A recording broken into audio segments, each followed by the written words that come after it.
to Sidetracked here on Fitz the Bill, 106.1 ESPN Richmond. I'm Jack Fitzpatrick. Sidetracked is going to be our brand new segment / podcast that we'll be releasing each and every Friday. You can hear it each and every Friday, hour number 2 from around 9 to 9:30 on Fitz the Bill, 106.1 on your dial, ESPNRichmond.com, ESPN Richmond app that you can download in the Apple App Store or Google Play Store. You can also find it on stream on Facebook, Twitter, and YouTube. Just type in ESPN Richmond. We should pop right on up. And any of those choices, you can listen to Sidetracked each and every Friday in hour number 2, starting at around 9 a.m. And what Sidetracked is, I feel like I've got to say it. It's a conversation with people around the RVA community, business owners, coaches, players, just general community members who have a story in sports. We want to know that story, and we sit down with them here in our brand new podcast studio for long-form conversation where we talk about their sports journey, their sports life, things that they've got going on, any hot takes.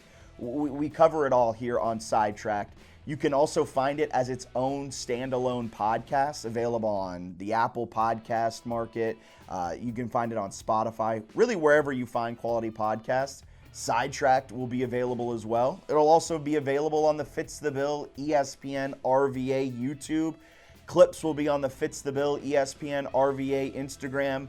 We're really excited about this brand new segment. And our first guest, with it just about being a month away from race weekend, we brought on Richmond Raceway President Lori Waran. We have a great conversation coming up with Lori. We cover it all, how she got to the Richmond Raceway, best spots to eat, drink around Richmond, as well as some of her takes around the NASCAR world as well. Specifically, is it 4 turns or is it really only 2 turns when it comes to a racetrack?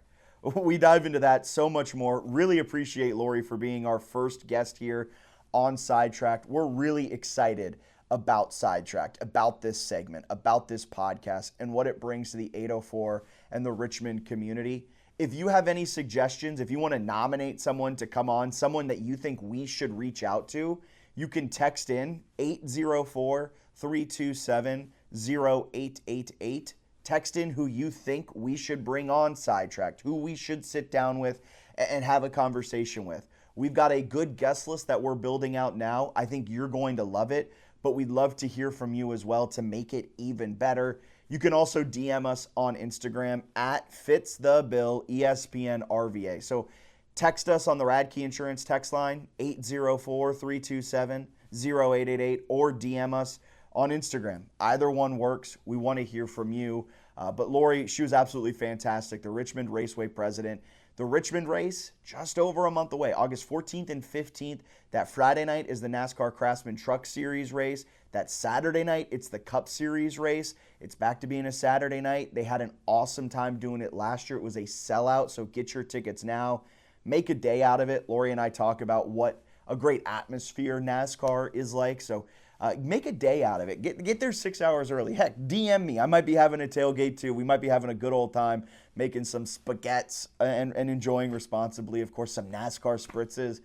They're one of my favorite drinks, I'll be honest. But Sidetracked, it's coming up. We're going to take a quick break, and we'll be back with Lori Waran and our conversation with her right here on Fitz the Bill, ESPN Richmond, brand new segment, Sidetracked.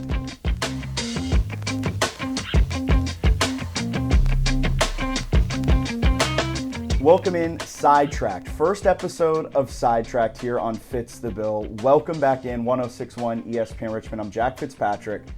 For Sidetracked, I'm rocking my Ryan Priest shirt. We felt it was necessary to bring in Lori Waran, president of Richmond Raceway. Just kind of fits the whole Sidetracked vibe. Right. I threw it on you that you're kind of our guinea pig here. No pressure. Yeah, to launch our brand new segment. Yeah. We're airing it every Friday where we're talking with business people, community members, players, coaches around the 804 RVA area about their sports journey. Why not? Yeah, why not? I love it, and thank you for having me. I think it's great that you guys are doing this, and Richmond has no shortage of fantastic sports leaders, a lot of people, a lot of which I've looked up to for years. So I'm excited. Thanks for having me. So let's start with what exactly your role is as a track president, the track president of Richmond Raceway, because people hear that and they're like, you got president in your name. It must be really important, which it is. But outside of that, it's like, all right, what exactly do you do? No, that's a fantastic question. I will tell you that when I first was offered the role, I said, first of all, yes, I want to join NASCAR. It sounds like you guys have a really cool vision for the future. Sign me up. They said, okay, well, we'd like you to be our track president. And I'm like, okay, cool. What does that mean? What are the day-to-day operations? What does the oversight look like? What's the impact that you expect? And then what are you looking forward to with Richmond? What do you hope to gain in Richmond with this? But essentially, it is I have oversight of the business in its entirety. That includes operations, logistics, the track competition when they arrive. It's not the competition. I'm not a decision maker in that way, but we need to make sure that the facility is up to the competition standards by the sanctioning body. Revenue, marketing, ticketing, all of it. So if a person walks onto our property, and we have more than 1 million guests come on our property between the race and of course our other events throughout the year, then it falls under my purview. But the coolest thing is that I've just got a fantastic team that make me look really incredible, and so I definitely I'm selfish in that way, that I'm just so excited that they have brought Richmond to where it is right now, and that's basically it in a nutshell. So you said you don't have anything to do with the decisions in the race itself. That's right. So you didn't have anything to do with the Austin Dillon drama from, what was that, last season or 2 seasons? 2 seasons. So we're looking because he won again. Yeah. We're looking at a three-peat for Austin. Three-peat for the number 3. All right. If you had told me that Austin Dillon would win one race, let alone, no offense to Austin Dillon, he's growing up in RCR, but if you had told me that he was going to win. Well, 2 years ago, it was wild. So around the 10 to 15 laps before the end of the race, I have to rush down inside the bowl, get inside victory lane right before they award the trophy, because I have to be there present to award the trophy with them. And so I don't get to watch the last 15 laps except for on a screen. And I mean, I'm hooked. The race was compelling. It was super interesting. I knew there was going to be a fight at the end, but we didn't know exactly how spicy it was going to get. And man, that last lap and coming out of turn 4 with Joey and Denny and Austin, and my mouth and my jaw were on the floor just like everyone else's. It was one of the coolest moments that I wish I'd seen in person, like not on a screen. But yeah, I would have been. I was surprised by that, but it's cool. It was, I mean, I was sitting in turn 1, so had the perfect view of the front stretch coming towards us. Great view then. Great view of it. I was going to save this question for the end, but I guess now that we're here, I have a take. No, I'll save this one for the end. I'll just say there's a hill I'm willing to die on. I'm going to ask you later on a hill you're willing to die on. Mine has to do with NASCAR and the live event experience it provides. I'll just say that as like a little radio teaser. I like it. I do want to go back to kind of your career journey, how you got to the Richmond Raceway. And from researching, doing a little deep dive on your background, you were in magazines. Right? I was in media. Magazines was a part of that, so I was up in D.C. for about 8 years in events with Sodexo Marriott. And the sales manager up there said, I'm getting ready to leave the company. I think this is a really great opportunity, and it's in media. And I was like, what are you talking about? And he said, just trust me on this. It's with a little magazine called Auto Trader. And back then it was a magazine. It wasn't the online presence that it is now. And we were looking to move back to Richmond. And so I joined the Auto Trader team. I cannot get away from cars to save my life. But that was the start of about 23 years in media. I just kind of started as like a sales rep and just worked my way up into management, and then had oversight of Style Weekly as the publisher for about 14 years or so.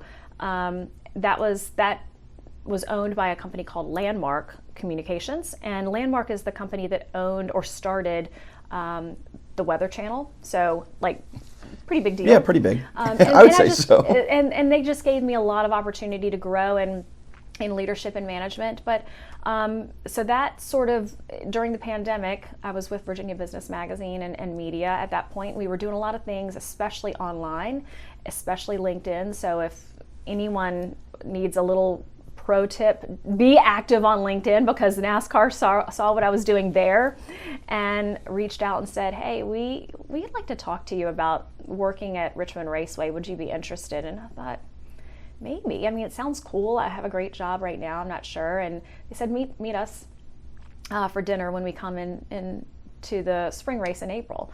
It's just going to be a couple of executives and real casual dinner. And I've said this a million times, but NASCAR doesn't really do anything casually. And it was a really cool, fun, engaging dinner with some just really down-to-earth people that were leading the company. And I thought, okay, these might be my people. I really like them. And the more they spoke about the vision that they had for Richmond and, where it needed to go in the coming years, I thought, I enjoy a challenge. I typically will be able to come in and try to rework things in the past, and I think this is applicable in this situation. Yeah. And most importantly, they said, what you're doing now is audience development. And that's what you do now too, right? We want to retain our current readers, listeners, viewers, and then go out and get new audiences, right? And it's the same in sports. We want to retain those loyal fans, make sure they're continuing to come back, they're generational fans, because that's our base. But then we have to, in order to grow, we have to go get new audiences. So it was the same problem, just a different industry that they were asking me to help solve. And I thought, this is amazing. So after that dinner, they called me up about a week later and said, we want to fly you down and have you talk to a few people here in Daytona. And I thought, okay, I'm still interested. Yeah. I still didn't quite know the role that they needed.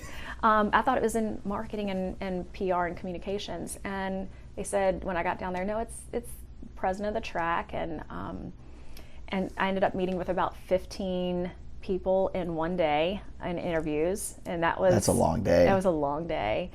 But every single one of them, Jack, were like, super cool, super interesting, top notch in the particular field that they were accountable for. And I thought these are my people, and I really think that we could do something fun and great with a legacy institution in this region, in the Commonwealth, really. And about a month later, they said, come join us. And I said, all right, let's give it a try. So you had that dinner here in Richmond? Yeah. Can you share what restaurant that was? It was, happily. It's no longer here. Perch. Okay. I don't know if it's a different kind of cuisine now. I think it's an Indian cuisine now. It's the one right on Broad Street. Right next to Three Notch? Yes. Right next to Bingo. Bingo. Okay. Bingo. Yeah. It's a beautiful restaurant, and they said, we have this private table in the back if you want. And they came in, they were like, no, put us up front, we're good. And so, but it was just so fun. I think we closed the place down. I think there was probably a bottle of wine or two or more.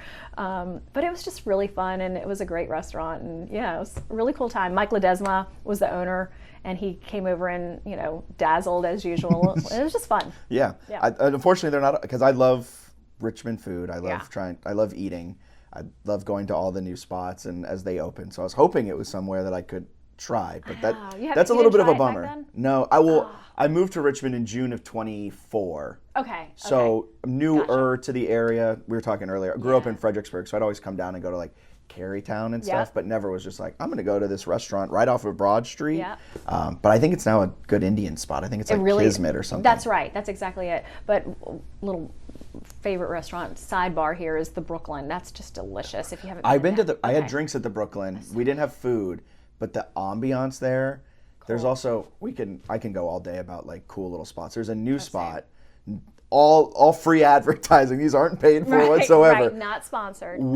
There's a spot right off of what is it, Boulevard, I guess, where Fighting Fish is. And it's a little cocktail lounge. Gold Wing. Yes, that's what it's called. My husband and I went there about a month ago. It was amazing. It's the best cocktail lounge. I thought, my girlfriend was like, let's go here. And I was like, there's not a place there. There's no sign. And then we walked in, and you walk into a black wall, and you have to turn to go to the host stand. And I was like, I love you. I trust you. I'm really scared right now. But it was the drinks are fantastic. Live jazz. Jazz every night, right? Yeah. I mean, right? I could just talk about that place. All great Manhattans. So good. But okay, so You went to Perch, great time. Great time. Go down to Daytona, another great time, intense time, but really great time. And they called about a few weeks later and said, "What do you think?" And we talked some more. And July 11th of 2022 is when I started, and that was 3.5 weeks out from my first race. So it was. Have fun. They said exactly. They said, so cool thing is you get to see and experience. Bad thing is you're the one running it. But I will tell you that the team that was in place before I was there just like totally set us up for incredible success. And I had to I got the privilege of just kind of watching and learning. That's race. Awesome. Yeah. That is awesome. You said back to RVA a while when you were in DC, then you wanted to come back to RVA. Are you from 804? You're born and raised in Richmond, Virginia? Born and raised, and I've shared this with people before, but yeah, my grandparents had a house a couple blocks away from the raceway, and my grandfather would park cars at the raceway and for the state fair and for the race. And when I was 3-4 years old, he would say, "Come on, sugar," and he'd sort of put me on his shoulders and I would help him park cars. I was terrible help because I was just flailing but it was just a really cool time, and I watched him engage with the race fans back then. And I don't really remember seeing a race because I just don't have that memory at that age. But what I just remember and what's really stuck with me was the way in which people treated each other there, the camaraderie that was there. And this was just out in the parking lot where people were tailgating or just enjoying and cooking out back there. And I just thought it's just such a cool core memory that you have. And so the very sort of full circle moment of coming back to that very parking lot and creating memories, helping to create memories for others, it's just super special. But yeah, I'm from Hanover originally. My parents were both high school principals around this area, and grew up and graduated from Atlee High School, and then went up to your area in Fredericksburg for college at Mary Washington. Oh, go Eagles. Go Eagles, that's right, soar. We were just, I work with Mary Washington doing their play-by-play, and we were just up in Indianapolis for their national championship win. Yeah. Go Eagles, yeah. Right. I grew up 5 minutes from that campus, and it's a great campus. I love working with it. Never was an option for me. I wanted to get arm's length away from my mom, Good call. So I went over the mountains. Not mom, but just grow a little bit. Go grow. Right. I went over the mountains to JMU, arm's length, and Yeah. whenever I needed to do laundry or have a home cooked meal, it was just a quick hop, skip, and a jump right on over. It's a perfect little, that area. I love it because if you want a big city and you want to do fun, jazzy sort of things, you go up to DC. Yeah. If you can stay in Fredericksburg, Yes. or you can come on down to Richmond and have some great food and experience in history and culture. And some good history and good food up in Fredericksburg That's too. true. It's growing up there. Growing up there. It wasn't as totally. much when I was growing up there, but it has grown. I agree. When you were hired at Richmond, actually, well, real quick, parking cars, funnily enough, producer Alan, producer for Fitz the Bill, he always talks about how he also parked cars growing up. So you guys might have been rivals of he was taking the people Maybe to park he was the Lot B team and I was the Lot D, and we were big time rivals about it. Right. I read something else that when you first took over at Richmond Raceway, one of your big things about building community and the barbed wire around the whole track, and something we talk about a lot on this show, whether it's overtly or just kind of what we do, we're always talking about trying to build community and how important it is in the 804 RVA community.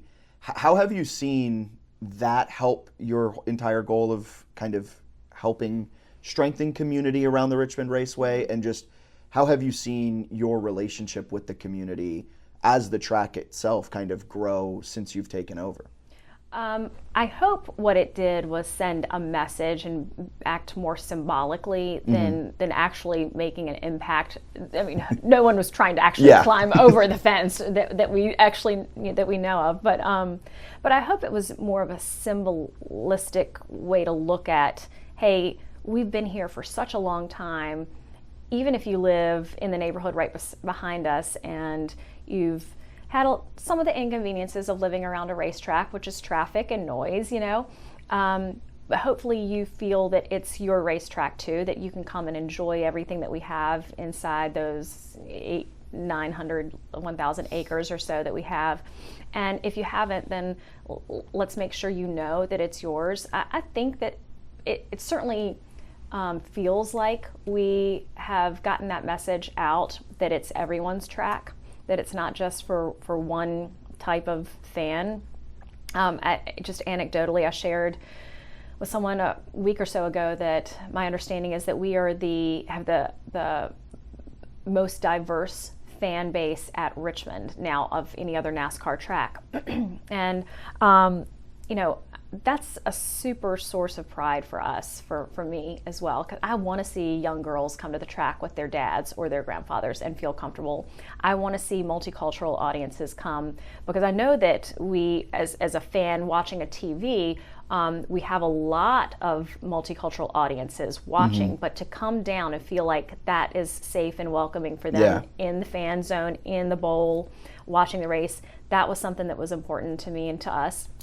And I definitely think, when you look out into the crowd, it looks different than when I went in the 90s, and I think that's good, because someone told me a long time ago, if you want things to stay the same, sometimes things must change. And I was like, that doesn't make any sense. What are you saying right now? But the more I thought about it, if you want the sport to stay, if you want it to continue and to thrive, then sometimes you have to make some changes in order to get to the end result that you're looking for, which everyone wants to see the sport stay around. And so I thought that was a really interesting way to kind of look at that, and I think we are changing just as a region anyway, but certainly at the racetrack, I love seeing all the young girls coming in, and they can see themselves there, and it feels much more comfortable, and I like that. How have you attacked that issue with because NASCAR at one point was booming, right? It was massive numbers, sellouts at every track each and every week. I mean, this is early 2000s, 2010, early 2010s maybe. Yep. And then we've kind of seen it dwindle in terms of TV viewership ratings, the number of people at tracks.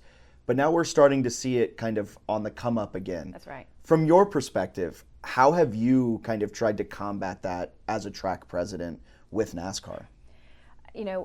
I don't have a lot of control over viewership, and I'd like to think that I could go in and ask anyone around here, just turn on your TV, it helps our region or it helps our Commonwealth. But we, what we need to do is make sure that we fill the stadium. That is our, North Star, is fill those seats, make sure that our Commonwealth looks good on TV, because if we want other sports in the Commonwealth, we're one of the few sports that is on major broadcast networks. That is in our state. We don't have a lot of that as professional sports go. And so every time we get to be on a national stage, it helps our region and it helps us with sports. So, we take that part seriously. The one thing that's been challenging, I remember, watching it both with my husband and his family when we first were dating and got together. That was sort of my true entryway into the sport. We would sit around on Saturdays and Sundays and watch the race. And then my husband and I would attend a lot of races. And so that's when I really got to understand NASCAR and root for Tony Stewart. And that was my driver, wore a lot of orange. And experience, all the fandom that existed in NASCAR. But back then, the TV experience that you were watching, it was good. It wasn't great. It wasn't what it is today. I mean, when you turn on the TV, first of all, you get something that's in your hand. You never have to go over and turn it. Like, I had to get up. My parents would be like, your chore tonight is for primetime TV. You're the one changing and adjusting the antenna. But I think that because the experience is so good, and we kind of got used to over the past few years, experiencing that, especially during the pandemic, it is much harder to convince people to come down to an event, go and have the trouble to park, have the trouble and the expense, and give up your time. And it is a lot to ask.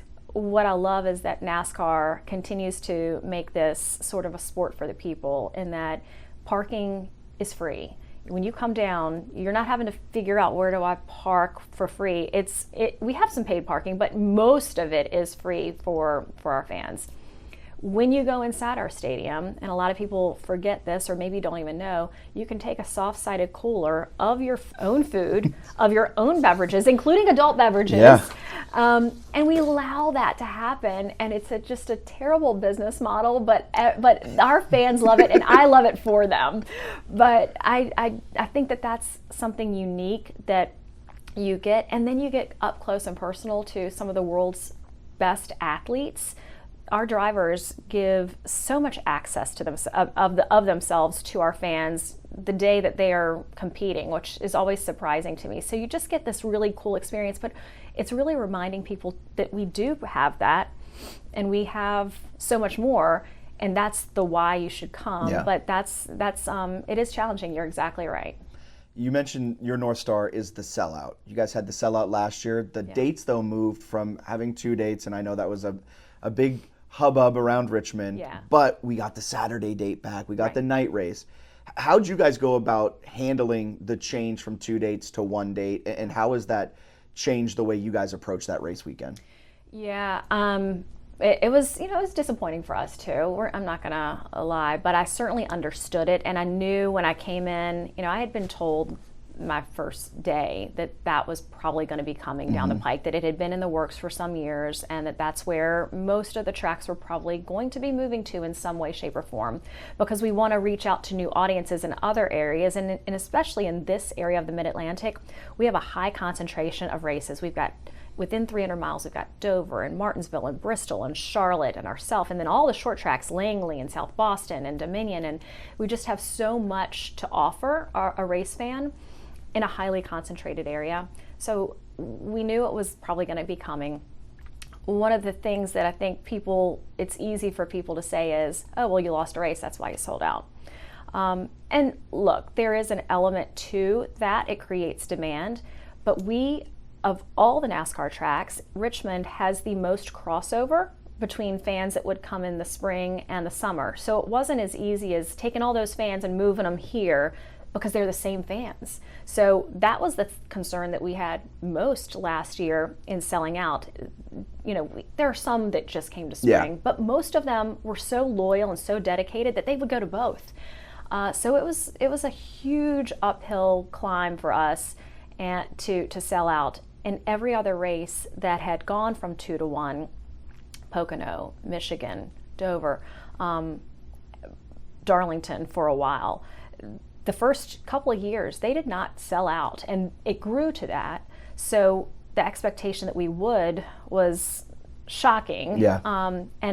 Thankfully we did. It was the first time in 18 years, and right now we're on track to do it again. We just announced yesterday that we sold out camping, and we didn't even sell out camping last year. We sold out the grandstands, but not camping, and that's a huge, great indicator of things to come.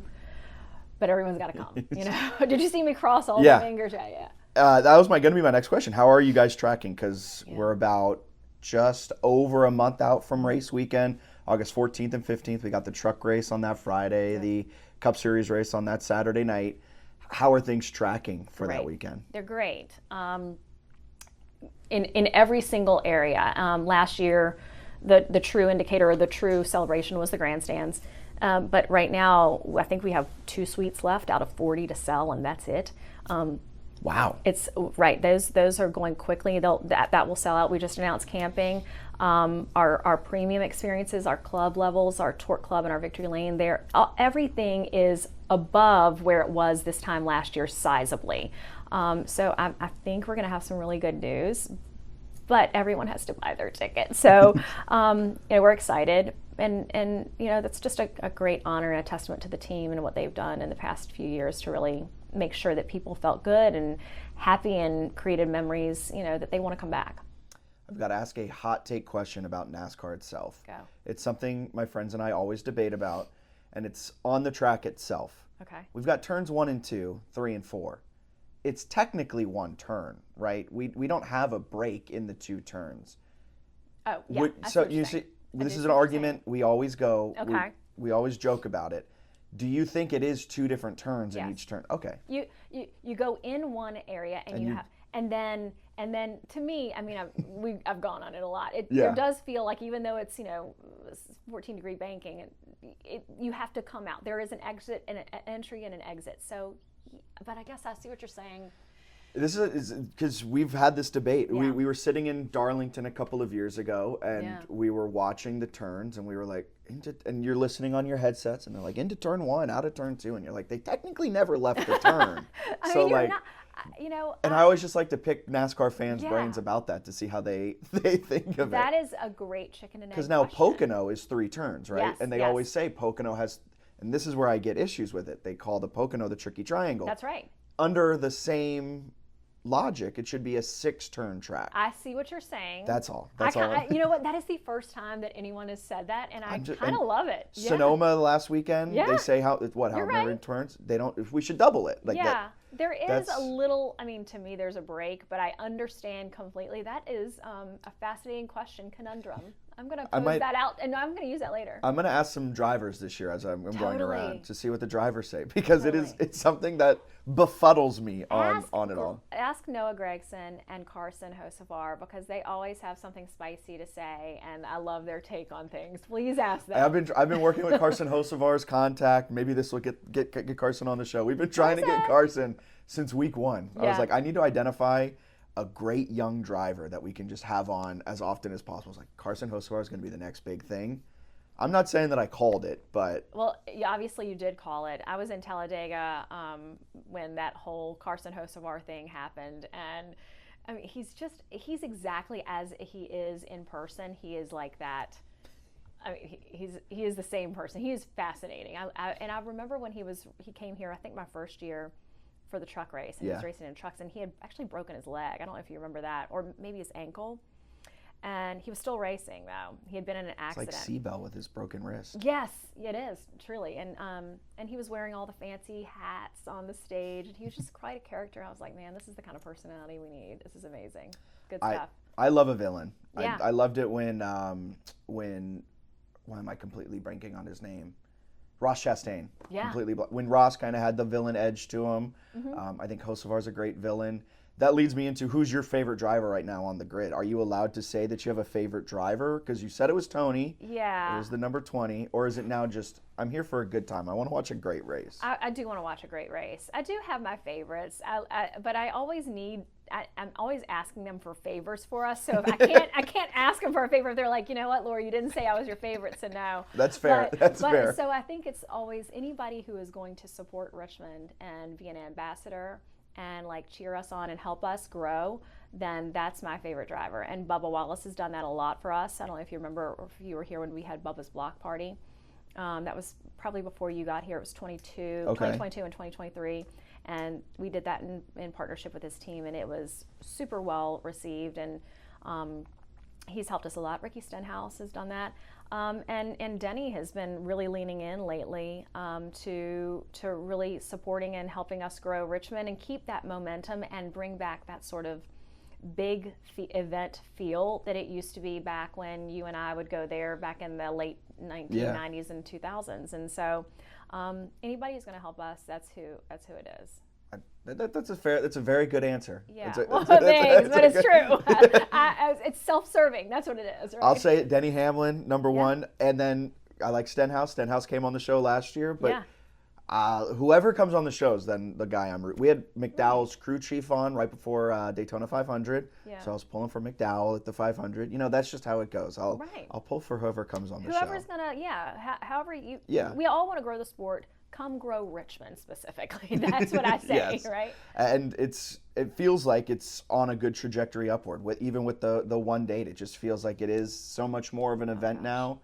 And that leads me here on Sidetracked. What we're going to do each and every show is finish it out with 3 questions. It's going to be the same 3 questions for everyone. Okay. The first, and I'll give an example of it after I ask the question. The first one is, what hill are you dying on today?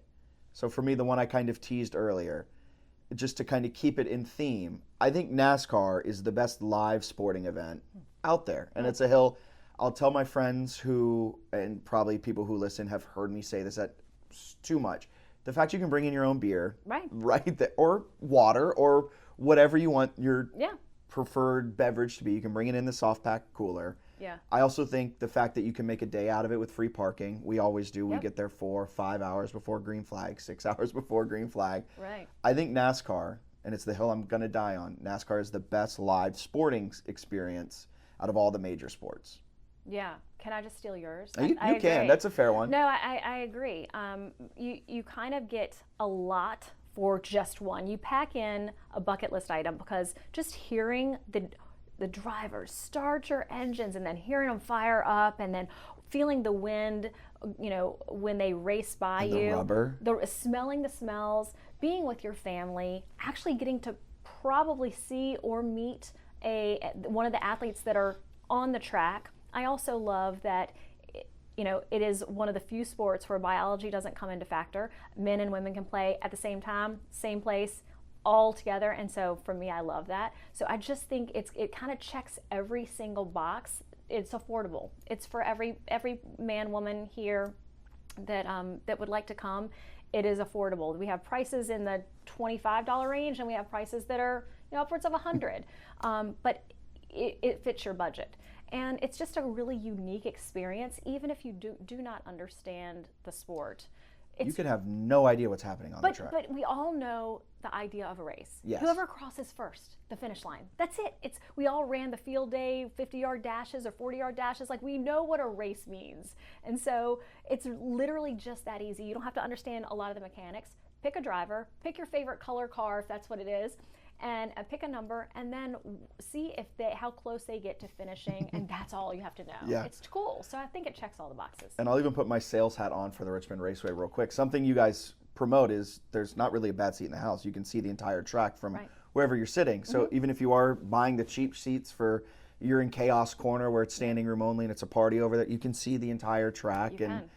That's why I'm a big fan of short tracks. I think Charlotte is a little bit more of a speedway, but it's another place you can see the whole thing. A little bit better than those road courses, but who am I to judge?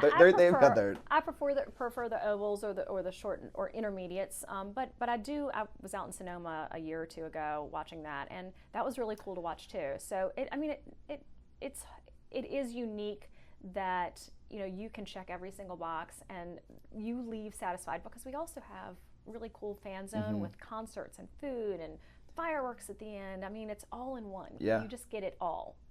Next question. Cool. What's your favorite Richmond experience? It can be a dinner at Perch. For me, it's just a great Flying Squirrels game on a Friday night or a Saturday night, seeing their fireworks, brewery hopping through Scott's Edition. What's your favorite Richmond experience? So, other than coming to our track on NASCAR Cup Night, yes, that is out of the answers. Of course, I would say my husband and I do love to go to a good Richmond restaurant and take a walk through Carytown. We were talking about the Brooklyn earlier.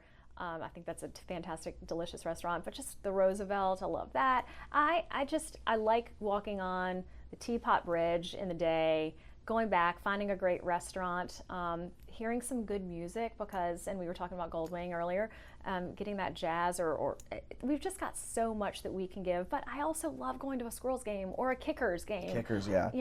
Or supporting, our local schools, our colleges, and going to a great basketball game at VCU. Like, it's a mid-sized city with a big-sized city soul. And I just think the soul of the city, it's unmatched. You can do it all. I love going to the VMFA and enjoying everything that they have. So yeah, I know that wasn't probably very succinct, but I think that those are all just fun things to do. That's fair. Have you been able to try Lafayette Tavern yet? No. Can you get me a reservation? I can't, but I can give you a hack for it. Oh. You just go bar seating. Okay. And you get full, although bar seating is a little close to one another. No, I love a bar But seat. if you get there I got there around 5-ish on on a Saturday or Sunday. I got there around 5, and bar seating was aplenty. Okay. So if you don't get a reservation, because I can't get. It took me so long to get a reservation across the street at Stella's. I know. It took me way too, but eventually got reason. there. It is very good. It is reason. delicious, but yeah, Lafayette Tavern. Just go in bar, All right. and you can get some bar seating, and you get full dinner menu. Little pro tip. Yep. All right. I actually like a bar seating better. Yeah. I think it's cozier. You get to know people too. And it's a very huge bar, and highly recommend. Last question. What would surprise people most about you? For my answer, I went that I love food and wine. My girlfriend always says that I have champagne taste. So I don't think a sports radio host, right? I don't know if you'd necessarily be like, he loves a great, high-end fancy, the Yeah. places that we're talking about. Great wine. I love going out to the wineries out in the Blue Ridge, even Ashton Creek down there in Chester. Yeah. Love a good wine, love a good food. That's too. probably what would surprise people the most about a sports talk radio Yeah, host. that actually is really surprising. I love that. I'll call you for recommendations next time. I think probably, I don't know. I'm just such an open book. I don't know if I surprise anybody. I mean, my neighbors always laugh at me because I cut my own grass. And my husband likes to cut grass, but I will fight him for it. Like I like to take the push mower out. It's very zen to me. I grow my own tomatoes and I cut my own grass, and I just we can probably afford to have somebody do it. I just want to do it. It's like my moment. So I don't know if that's surprising. That's kind of weird, but yeah, that's my thing. How big's your yard? It's a little under an acre. Okay. It's not terrible. It takes like probably what, 30, 45 an hour to cut? Not an hour. I mean, look, I'm not fast. You're not running it. Thorough. You're not running it back and No. forth. Do you like the weed whacking that comes with it too, or just the mowing? I will do the weed whacking, but I would prefer my husband or my sons. I have a 20-year-old son and a 25-year-old son, and I feel like that. I don't want things hitting my legs, but they're gonna die because this in the month leading up to the race. I don't have any time for it, so I'm always like, somebody's got to cut the grass. Somebody's got to cut the grass. They're like, you're the somebody. Giddy up, go cut it. You and in the lead up, that's the hottest portion of the summer too. So very convenient to get right? out of Completely. that. Oh man, this heat wave we had last week. I can't cut the grass, guys. I'm super Sorry busy about that. this week. It's 100 degrees. So yeah. But fantastic, Lori. Thank you so much for being the first guest on Sidetracked. I'm honored. Enjoyed the 3 questions and enjoyed the conversation. Thank you. Thank you so much.